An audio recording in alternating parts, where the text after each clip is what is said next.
Hello everybody good morning. आज यो short stories भन्ने यहाँ देख्न सक्नुहुन्छ र टाइटल नेबर्स। यो कक्षा 12 को विद्यार्थीले पढ्नुपर्ने कम्पलसरी इङ्ग्लिसमा राखिएको सर्ट स्टोरी हो र एकदमै इम्पोर्टेन्ट छ। र यो सर्ट स्टोरीको समरी र क्वेसन एन्सरहरू चाहिँ मैले धेरै समय अगाडि नै भिडियो बनाएर राखिसकेको छु मेरो युट्युब च्यानलमा। र यो आज चाहिँ विद्यार्थीहरूले लाइन बाई लाइन पढेर यो स्टोरी बुझ्न सजिलो होस् भन्ने हिसाबले मैले चाहिँ यो पाठमा पुस्तकमा जस्तो राखिएको छ त्यही टेक्स्टलाई आधार बनाएर त्यसमा चाहिँ नोटहरू बनाएर यो भिडियोमा चाहिँ समावेश गरिदिएको छु। र यो भिडियो सर्ट स्टोरी लेख्ने राइटर अथर टिम विन्टन हुन्। उनी अस्ट्रेलियन अथर अस्ट्रेलियन राइटर हुन् र उनको फुल नेम चाहिँ टिमोटी जोन विन्टन। अनि बर्न इन 1960 यहाँ देख्न सक्नुहुन्छ। र उनले अस्ट्रेलियन लिटरेरी अवार्ड पनि प्राप्त गरेका थिए आफ्नो नोभेलमा, अथवा उनी एउटा रिपुटेड राइटर हुन्, थुप्रै प्राइजहरू पनि जितेका छन् र उनको विश्व प्रसिद्ध लेखहरू यहाँ हेर्न सक्नुहुन्छ। You can see this. यसमा मैले धेरै भन्नु पर्दैन। र यो स्टोरीको मेन थिम चाहिँ यहाँ राखिएको छ। It is a story about a newly married couple living in a multicultural and multilingual suburb neighborhood. It shows that cultural and linguistic barriers cannot stop people from bestowing love and compassion भनेर यसरी 3 लाइनमा यो theme राखिएको छ। अब यहाँबाट हामीले बुझ्नुपर्ने कुरा के हो भने यो स्टोरी भर्खरै बिहे गरेको कपालको बारेमा रहेछ, एउटा कुरा भयो। अर्को, उनीहरू बसिरहेको ठाउँ मल्टिकल्चरल रहेछ। मल्टी भनेको more than two, two or more than two हो, दुई वा दुईभन्दा बढी कल्चरहरू भएको। हाम्रो नेपालको पनि प्राय सबै गाउँहरू मल्टिकल्चरल नै छन्। र मल्टिलिङ्गुअल भनेको पनि two or more than two language are spoken, दुई वा दुईभन्दा बढी भाषाहरू बोलिने सबाब नेबरहुड, यस्तो खालको समाजमा चाहिँ उनीहरू बसिरहेका छन्। र यो स्टोरीले खास के देखाउन खोजिरहेको छ स्टोरीले भने कल्चरल एन्ड लिङ्ग्विस्टिक ब्यारियर, यो विभिन्न भाषाभाषी, विभिन्न संस्कृति, विभिन्न चालचलन र परम्पराबाट आएका मानिसहरू बिच एक अर्कामा अन्डरस्ट्यान्डिङ हुँदैन। भाषाको हिसाबले, संस्कारको हिसाबले एकले बोलेको अर्कोले बुझ्न सक्दैनन्। त्यस्तो अवस्थालाई चाहिँ लिङ्ग्विस्टिक ब्यारियर भनिन्छ। र कल्चरल ब्यारियरको अवस्था चाहिँ कस्तो हो भने एउटाको संस्कार अर्कोसँग नमिल्नु नै कल्चरल ब्यारियर हो। एकजनाको चालचलन अथवा एउटा परिवारको चालचलन संस्कार अर्को परिवारको चालचलन र संस्कारसँग फरक पर्यो भने त्यहाँ अनकन्भेन्सनल एक्टिभिटिजहरू जस्तो लाग्न सक्छ, अनकम्फर्टेबल हुन्छ, इन्कन्भिनियन्स हुन्छ, एकअर्कामा अलिकति असहज परिस्थिति सिर्जना भए जस्तो हुन्छ, एकले अर्कालाई अप्ठ्यारो लाग्न सक्छ। त्यसलाई ब्यारियर मानिएको, बाधा मानिएको। तर यो प्रकारको कल्चरल र लिङ्ग्विस्टिक ब्यारियरले मानिसहरू बिचमा जुन एउटा लभ भनेको प्रेम, सद्भाव र कम्प्यासन, काइन्डनेस, एकअर्कामा चाहिँ मानवता र प्रेम, सद्भाव साटासाट गर्नमा रोक्दैन। त्यो खालको ब्यारियरले बाधा गर्दैन, लिङ्ग्विस्टिक र कल्चरल ब्यारियरले बाधा गर्दैन भन्ने चाहिँ यो स्टोरीको थिम हो। छिमेकी भनेको बाँच्दाको जन्ती र मर्दाको मलामी हो, अथवा छिमेकी बाँच्दाखेरि त चाहिन्छ, मर्दा मरेर जाँदाखेरि पनि चाहिन्छ। Neighbours are companion for wedding procession as well as funeral procession full of European migrants. The street were full of European migrants. र सडकमा चाहिँ जताततै युरोपबाट बसाइसरी आएका मानिसहरू मात्रै छन्। It made the newly weds feel like sojourner in a foreign land. Next door on the left lived a Macedonian family, on the right a widower from Poland। भनेको यो सेटिङ चाहिँ यस्तो छ। एकातिर म्यासेडोनियन फ्यामिली, म्यासेडोनियाबाट आएर बसेको परिवार छ, र अर्को दायाँतिर चाहिँ पोल्यान्डबाट आएको एकजना विडोवरको घर छ। बिचमा चाहिँ न्यू कपलको घर छ, न्युलिवेड कपलको घर छ भनेको हो। र यहाँनिर यसलाई मैले सजिलो होस् भन्नको लागि यसरी the newly weds live in a small house that feels elegant. उनीहरूको घर सानो छ तर पनि भव्य लाग्छ उनीहरूलाई, किनभने इट्स हाई सिलिङ अग्लो छ, paned windows with a view of roof tops, त्यहाँबाट रुफ टप्स भनेको अरू घरहरूको टप देखिन्छ, कार यार्ड्स, कार पनि राखिएको देखिन्छ, पार्क ट्रिज, त्यहाँ चाहिँ ट्रिजहरू देखिन्छ फ्रम द स्टडी। भनेपछि त्यस्तो खालको दृश्यहरू देखिने भव्य घर भन्ने चाहिँ न्यू कपाललाई लाग्छ। भनेको उनीहरूलाई आफ्नो घरप्रति अरूको भन्दा राम्रो छ, ठुलो छ भने एक खालको गौरव लाग्छ। Their neighbours appear cautious about their gentle setting collie dog and suggesting a slightly reserved or distance community atmosphere। भनेको उनीहरूको व्यवहार छिमेकीहरूको भन्दा अलिकति फरक खालको देखिने भएको कारणले छिमेकीहरू यी मान्छेहरू के गर्छन्, यो भर्खरै बिहे गरी आएका मान्छेहरू, न्युली म्यारिड कपाल कसरी दिनचर्या बिताउँछन्, के गर्छन् भनेर उनीहरू चाहिँ एकदमै सचेत भएर हेर्छन्। कसियस भनेको उनीहरूलाई चासो हुन्छ, हेर्छ, विचार गर्छ बहुतै भनेको यो प्याराग्राफले त्यो भन्छ। घर स्मल छ होइन, सिलिङ हाई छ, पेन्ट विन्डो छ, तर एलिगेन्ट भन्ने लाग्छ उनीहरूलाई। र अर्को the young man and women had live their lifes in expensive outer suburbs भनेर जुन एउटा प्याराग्राफ छ, यो प्याराग्राफको चाहिँ मैले यहाँ सजिलो होस् बुझ्नलाई भनेर यसरी पोइन्टमा बनाइदिएको छु, प्याराफ्रेज गरिदिएको छु। The young couple grew up in quieter outer suburbs where neighbours rarely interacted or made noticeable sounds. भनेको छिमेकीहरू बिच त्यस्तो बोली व्यवहार र एडजस्टमेन्ट भइ नसकेको ठाउँमा उनीहरूको बसाइ छ। They are shocked by the lively noises of their new neighbourhood. र नेबरहुड छिमेकीमा बसेको मान्छेहरू एकदमै धेरै हल्ला गर्ने, ठुल्ठुलो स्वरमा गफ गर्ने, झगडा गरेको हो कि गफ गरेको हो कि उनीहरू बुझ्दैनथे। इन्क्लुडिङ साउटिङ, कहिले चिच्याउँथे, एभ्रिडे एक्टिभिटिज, हरेक क्रियाकलापहरूमा एकदम नोइजी हुने, हो हल्ला हुने गर्ने छिमेकीहरूले गर्थे।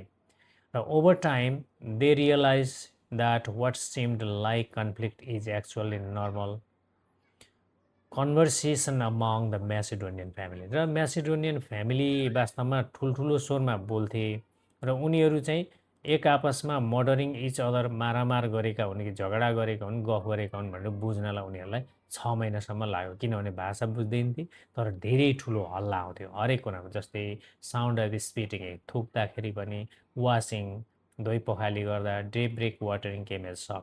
यिनले चाहिँ म्यासिडोनियन फ्यामिलीको यो एक्टिभिटिज उनीहरूलाई अनौठो लाग्थ्यो। The old policeman spent most of his day hammering nails into wood only to pull them out. र ओल्ड पोलिस विडोवर थियो यता राइट साइडमा घर भएको, उनी चाहिँ जहिले सुकै ह्यामरिङ गर्ने, ड्याङ ड्याङ ह्यामरिङ गरिराख्ने। के गर्दो रहेछ त भन्दा काठहरूमा मानिसहरूले ठोकेको काँटीहरू, त्यस्तो खालको सेकेन्ड ह्यान्ड काठ बटुलेर त्यसबाट चाहिँ त्यो नेल्स झिक्नलाई त्यसरी ह्यामरिङ गर्दो रहेछ। उनीहरूलाई त्यो एकदमै त्यो कुराले डिस्टर्ब गरिरहेको थियो, हल्ला भइरहेको थियो। र यो सबै प्याराग्राफलाई समेटेर मैले चाहिँ यहाँ यसरी छोटोमा सजिलो होस् बुझ्नलाई स्टुडेन्टलाई भनेर यसरी पोइन्टमा राखिदिएको छु। द ओल्ड पोलिसम्यान अपियर्स एक्सेन्ट्रिक भनेको एकदम अनकन्भेन्सनल एन्ड स्ट्रेन्ज, अरूभन्दा फरक र अनौठो खालको व्यवहार देखाउने मान्छे। कन्स्ट्यान्टली ह्यामरिङ, किनभने जहिले ह्यामरिङ गरिरहने, एन्ड रिमुभिङ नेल्स, किन हो त्यो चाहिने काँटी झिकिरहने, and collecting wood without actually building anything, र सेकेन्ड ह्यान्ड काठहरू ल्याएर बटुल्ने, त्यसलाई पाइल बनाउने, थुपार्ने, तर बनाउन चाहिँ केही पनि नबनाउने। यस्तो खालको व्यवहार यो मान्छेले किन गर्छ भन्ने लाग्छ।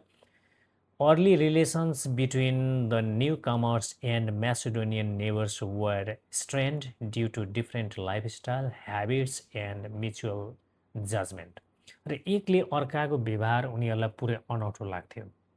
म्यासिडोनियन फ्यामिलीलाई न्यू कपलको व्यवहार अनौठो लाग्ने र न्यू कपलको एक्टिभिटिज व्यवहारलाई चाहिँ म्यासिडोनियन फ्यामिलीले अनौठो रूपमा हेर्ने। त्यसले गर्दाखेरि रिलेसन सुरुमा राम्रो भएन, उनीहरूको लाइफस्टाइल फरक, ह्याबिट्स फरक र म्युचुअल जजमेन्ट, एकले अर्कालाई जज गर्ने तौर तरिकाहरू फरक भएकोले रिलेसन त्यति राम्रो भएन। The young man feels discomfort, उनलाई एकदम अनौठो र अप्ठ्यारो लाग्छ। डिसएप्रुभल, कस्तो व्यवहार गरिरहेको छ यिनीहरू, अचम्म भन्ने लाग्छ। Towards neighbours child's behaviour and appearance which increases his sense of unease in the community, र उनीहरूलाई त्यो कम्युनिटीमा एकदमै अनइजी फिल हुन्छ भनेको सुरुमा रिजेक्सन हुन्छ भनेको उनीहरूको नेबरहुडप्रतिको रिजेक्सन चाहिँ यहाँ एक्सप्रेस हुन्छ र पछि अटम सिजनमा यङ कपालले के गर्छन् र छिमेकीहरूले कस्तो खालको हेल्प अफर गर्छ भन्ने कुरा चाहिँ मैले यहाँ पोइन्टमा राखिदिएको छु द यङ कपाल बिगेन गार्डनिङ अब अटम सिजनमा उनीहरू गार्डनिङ गर्न थाले प्रिपेयरिङ देयर ब्याकयार्डलाई चाहिँ अब सब्जी तरकारी फलफुलहरू रोप्नलाई होला एन्ड प्लान्टिङ भेजिटेबल्सहरू रोप्ने while being watched by there neighbours र छिमेकीहरूले चाहिँ त्यसलाई एकदम काउसियसली हेर्ने चासोको साथ हेर्ने आएर के गर्छन् हौ यिनीहरू भनेर त्यो चाहिँ उनीहरूलाई फेरि न्यू कपाललाई त्यो व्यवहार मन पर्दैन अनौठो लाग्छ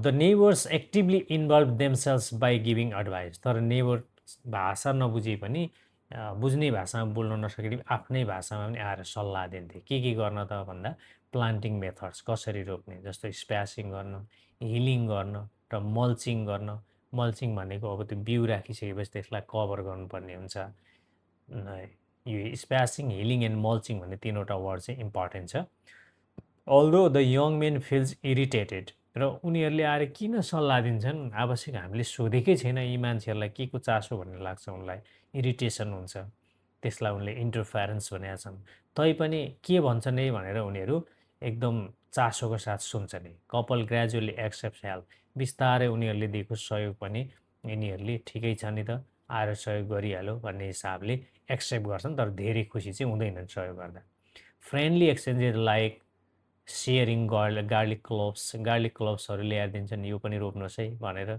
तैपनि उनीहरूलाई त्यति धेरै चाहिँ यो व्यवहार मन पर्दैन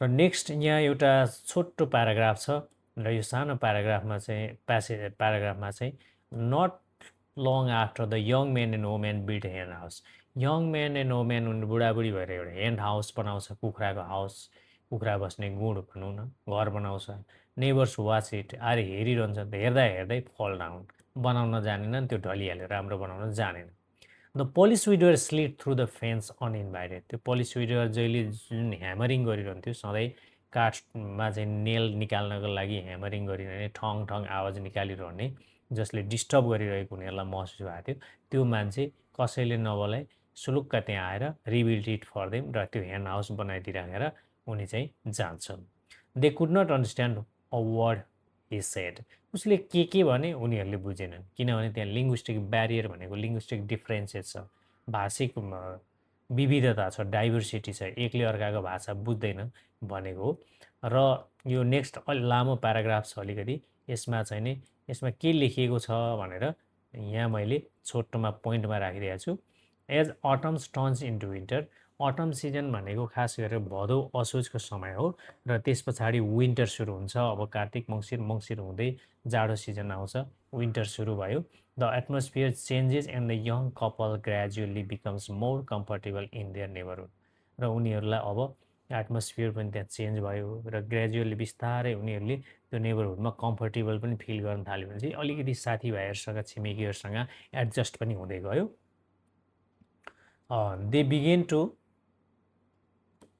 they begin to exchange goods एकअर्कामा सामानहरू साटासाट गर्न थाल्यो with neighbours such as giving cabbage sharing गर्ने रिसिभिङ ग्राप्पा एन्ड फायरवुड यो ग्राप्पा भनेको चाहिँ अल्कोहलिक बिभरेज हो रक्सी लाइक रक्सी सोइङ ग्रोइङ फ्रेन्डलिनेस बिस्तारै साथी छिमेकीहरू बिचमा सम्बन्ध स्थापित हुँदै गरेको देखिन्छ यहाँ the young man continues his academic work उनी चाहिँ 20th सेन्चुरी थिसिस भनेको छ होइन development of 20th century thesis भन्ने उनको स्टडी हो उनी अध्ययन गरिरहन्छन् एकाडेमिक वर्कमा लेख्ने काम छोड्दैन well also sharing domestic responsibilities like cooking for his wife र श्रीमती हस्पिटलमा काम गर्ने भएकोले खाना पनि उनी आफै बनाउँछन् the couple's relationship strengthen as they become more confident and no longer avoid eye contact when walking in the street उनीहरू सडकमा बाटोघाटोमा हिँड्दाखेरि चाहिँ अलिकति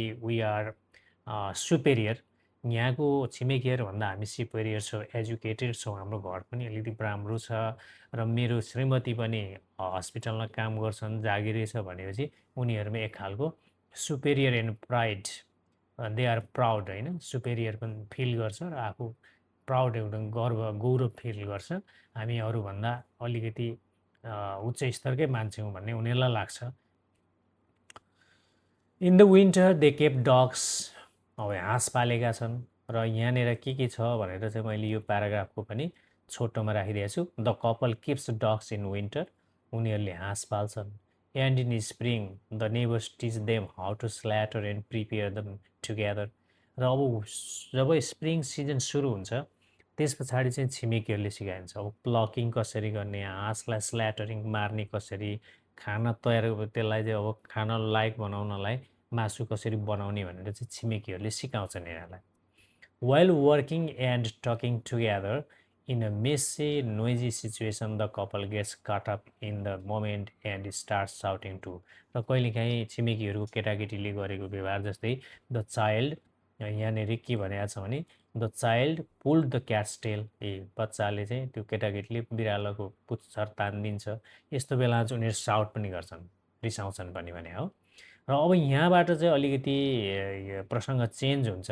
अब यो के भयो भने न्यू कपल भर्खरै बिहे गरेर आएका हुन्, तर यिनीहरूले चाहिँ फ्यामिली प्लानिङको ज्ञान यिनीहरूमा रहन्छ र ह्याडन्ट प्लान्ड प्रेग्नेन्सी, त्यसैले उनको श्रीमती अब यङ वोम्यान चाहिँ प्रेग्नेन्ट हुन्छन् र उनीहरू अचम्म मान्छन् यति छिटो कसरी प्यारेन्ट्स हुन लाग्यो, जबकि हाम्रा साथीहरू पहिले नै बिहे गरेकाहरू पनि अहिलेसम्म बच्चा जन्माएका छैनन्, प्रेग्नेन्ट भएको छैन, छिमेकी के अरे साथीहरूको श्रीमती मेरो चाहिँ कसरी भन्ने यिनीहरूलाई लाग्छ। र यस्तो लाग्दा लाग्दै अब यङ वोम्यानले हस्पिटलमा उनी जागिरी भएको कारणले म्याटर्निटी लिभको लागि तयारी गर्छ भनेको सुत्केरी बिदाको लागि उनले चाहिँ तयारी गर्छ। र महिलाहरूले जागिर खाएपछि सुत्केरी बिदा पाउने चलन छ नेपालमा पनि। शिक्षा नियमावली अनुसार सुत्केरी भएको मितिले सुत्केरी भएको अघि समयको अघि या पछि गरेर 60 दिनसम्म बिदा पाउने भनेको छ, तर 60भन्दा पनि अहिले 98 दिनसम्म बिदा पाइन्छ, त्यसलाई भनिन्छ म्याटर्निटी लिभ, र उनले पनि यो म्याटर्निटी लिभ लिने सोच गर्छन्। र अब यस पछाडि चाहिँ बिस्तारै उनीहरूलाई छिमेकीको आवश्यकता पर्न जान्छ। अझै पनि पोलिस विडोहरूले रात दिने यो किन ह्यामरिङ गर्छ, धेरै ठङ ठङ गरिरहन्छ भनेपछि उनलाई चाहिँ अनौठो लाग्छ र एक दिन मजाले सुत्न पनि नपाएपछि यो हस्ब्यान्डले यङ म्यानले गएर अब यो चाहिँ राम्रो भएन, यिनले जानी जानी डेलिबरेटली एन्टागोनाइजिङ होइन, हामीलाई जानी जानी चाहिँ यिनले दुःख दिन खोजेको पो हो कि डिस्टर्ब गर्न खोजेको पो हो कि भन्ने पनि लाग्छ उनलाई। र अब यो चाहिँ साह्रै भयो, अति भयो भनेर उनले चाहिँ कम्प्लेन गर्ने सोच पनि गर्छ। त्यसैले यो ठुलो प्याराग्राफमा लेखिएको चिजहरूलाई मैले छोटो बनाउनलाई यहाँनिर पोइन्टमा राखिदिएको छु। By late summer the old Polish neighbour had almost completed a large 2-car garage even though he did not own a car, उनीसँग कार छैन पोलिस विडोहरूको, रमाइलो छ कुरा, तर 2-car ग्यारेज, 2टा कार राख्न मिल्ने एउटा ग्यारेज बनाइसक्छ यसले। उनीहरू हेरिरहन्छन् न्यू कपलहरू के गरे होला, रात दिन ठ्याङ ठ्याङ ठोकेर चाहिँ ह्यामरिङ गरेर हामीलाई सुत्न पनि दिएको छैन, डिस्टर्ब गरेको छ, पढ्न पनि डिस्टर्ब भयो, शान्तले बस्न पनि पाइएन भन्ने पनि लाग्छ र अब कम्प्लेन गर्नु पर्ला भन्ने पनि लाग्छ। When the young man was thinking of complaining about the construction noise the policeman kindly brought him with barrow full of firewood, अब कम्प्लेन पो गर्नु पऱ्यो भनेको उनले चाहिँ फायरवुड दाउरा टन्नै ल्याएर आइराखेको छ दिनलाई, भनेपछि आफूलाई दिन आएको मान्छेलाई कता कम्प्लेन गर्ने भन्ने लाग्छ र यिनले कम्प्लेन पनि गर्दैन। यहाँ लेबर केम एब्राप्टली, हो यहाँबाट झन् अब समस्या बढ्दै गयो। महिला श्रीमती प्रेग्नेन्ट बाँकी छ र अब उनलाई चाहिँ सुत्केरी व्यथा लाग्यो। लेबर भनेको सुत्केरी व्यथा हो, केम एब्राप्टली भनेको चाहिँ अब लेबर केम एब्राप्टली भनेको सडनली अचानक अब सुत्केरी व्यथा लाग्यो र यसलाई मैले यो प्याराग्राफमा लेखेकोलाई सजिलो बनाइदिएको छु। यहाँ the woman suddenly goes in to labour, उनलाई अचानक सुत्केरी व्यथा लाग्यो एक दिन साँझ। And the young man becomes nervous, अब पहिलो पटक परदेशमा श्रीमती सुत्केरी हुन लागिरहेको छ, उनलाई सुत्केरी व्यथा लाग्यो, घरमा अरू कोही पनि छैन, नर्भस भइहाल्यो। And busy trying to do help, र अब के गरेर सहयोग पुर्याउने, भनेपछि उनले मिडवाइफहरूलाई बोलाउँछ नि, मिडवाइफ अराइभ्स टु एसिस्ट, सहयोग गर्न त आए, well the women calmly supervises things around the house. उनलाई अब महिलालाई चाहिँ वुमेनलाई अलिकति समस्या हुँदै गयो, घरमा के छ उनीहरूले इस्यु हेरे। When the young man goes outside he sees many neighbours watching and offering their good wishes for the baby's birth. त्यस्तो अँध्यारो रातमा पनि छिमेकीहरू चाहिँ घर वरिपरि भएको जुन फेन्स छ, बार छ, त्यहाँ उभिएर हेरिरहेका रहेछन्। यो घरमा के हुन लाग्यो, के जन्मेला, छोरो जन्मेला कि छोरी जन्मेला, बिचरालाई गाह्रो पो हुने भयो कि भनेर नसुतिकन उभिएर हेरिरहेका रहेछन् र बेस्ट विस भनेर यसरी चाहिँ उनीहरूले शुभकामना पनि दिइरहेका रहेछन्। भाषा नबुझे पनि त्यो चाहिँ हाउभाउ, जेस्चर, बडी ल्याङ्ग्वेजबाट बुझिन्छ। यङ म्यानले त्यो देखे, त्यसले गर्दा पनि उनलाई अलिकति आँट आउँछ। र यङ म्यान उनले चाहिँ अब के गर्छन् त भन्दा यङ म्यानले त गर्न सक्ने केही छैन। त्यसैले उनले चाहिँ अब labour continues through the night, अब रात छिपिँदै गयो, सुत्केरी व्यथाले च्याप्दै गयो होइन। Young alternates, women alternates between resting, कहिले रेस्ट गर्ने, वकिङ, कहिले हिँड्ने, coping with contraction well the midwife cares for her. मिडवाइफहरूले उनलाई हेर्न त हेरिरहेका छन्। The young man supports his wife, उनले पनि सपोर्ट गरिरहेको श्रीमतीलाई, हा गाह्रो पो भयो कि भनेर रबिङ हर ब्याक, अहिले त ब्याक साइडतिर यसरी रबिङ गरेर, गिभिङ हर आइसक्रिम अथवा आइस हुन्छ, आइस दिएर, helping keep her comfortable during the difficult process. र उनले चाहिँ आफूले जाने सकेसम्म श्रीमतीलाई आँट दिने र सहयोग गर्ने, सपोर्ट गर्ने काम गरिरहेको छ। र अब यो चाहिँ लास्ट प्याराग्राफ हो, यति लामो छ र यसलाई मैले छोटोमा यहाँ के बनाइदिएको छु भने यहाँ गएर अब बच्चा जन्मिन्छ र यो एउटा क्वेसन पनि राखेको छु, where did the young man begin to weep at the end of the story भन्ने चाहिँ यो चाहिँ बोर्ड इक्जाममा सोधिसकेको प्रश्न हो। The young women finally begins pushing and successfully gives birth after a long and difficult labour. लामो सुत्केरी व्यथा, एकदमै गाह्रो सुत्केरी व्यथा पश्चात उनले छोरो जन्माए, छोरोलाई जन्म दिन पुगे, भनेको उनीहरू अब सक्सेस भए। The young man is amazed by his wife's strength. आहा, मेरो श्रीमती कति बहादुर, कति पावर रहेछ, determination and ability to bring the baby into the world. र संसारमा यति सुन्दर छोरोलाई जन्म दिए भनेपछि मेरो श्रीमती वास्तवमै बहादुर हो। उनी खुसी हुन्छन्, आफ्नो श्रीमतीको एप्रिसिएसन गर्छ। The newborn baby boy is immediately placed on his mother's breast. र अब दुध खुवाउनु पऱ्यो, ब्रेस्ट फिडिङ गराउनु पऱ्यो, begins to feed. The baby's first cry, अनि बच्चा रोयो मजाले, बच्चा जन्मिएपछि रुन्छ। Fills in house with the joy and emotion. अब बच्चा रोए पनि त्यो आमा बाउको लागि चाहिँ अब बच्चा जन्मिएपछि रुन्छ, स्वाभाविक हो, तर उनीहरू खुसी हुन्छन्। र छिमेकीहरूले पनि थाहा पाउँछ, बच्चा रोयो भनेपछि यहाँ अब सक्सेस भयो, बच्चा जन्मिसक्यो भन्ने लाग्छ। र neighbour celebrate the birth from outside the फेन्स, फेन्सभन्दा बाहिर, अब त्यो घरमा त आउँदैन, बाहिर बारमा उभिएको छन्, कम्पाउन्ड वाल अहिले भए जस्तै त्यहाँ बार लगाइएको छ, फेन्स, त्यहाँ उभिएर उनीहरू सबै त्यहीँबाट सेलिब्रेसन गर्न थाले, खुसियाली मनाउन थाले। The young man is so overwhelmed with the happiness that he begins to weep. र यङ म्यानले यसो हेरे, आहा, यति रातिसम्म छिमेकीहरू यहाँ बसेर हामीलाई हेरिरहेका रहेछन्, सेलिब्रेसन गरिरहेका रहेछन्, मेरो बच्चा जन्मिँदा उनीहरू यति धेरै खुसी रहेछन् भन्ने लागेर उनलाई चाहिँ अब यो चाहिँ एक्सेप्टेन्स, छिमेकीहरूको जुन हेल्प हो, उनीहरूको भावना हो, त्यो प्रतिको एक्सेप्टेन्स र छिमेकीको महत्त्व उसले बुझ्न जान्छ र उनी चाहिँ बिगिन टु विप, यो खुसीको आँसु हो, उनी रुन पनि थाल्छन् भनेर story. Thanks for watching. Please subscribe my channel and leave a like and hit the bell icon.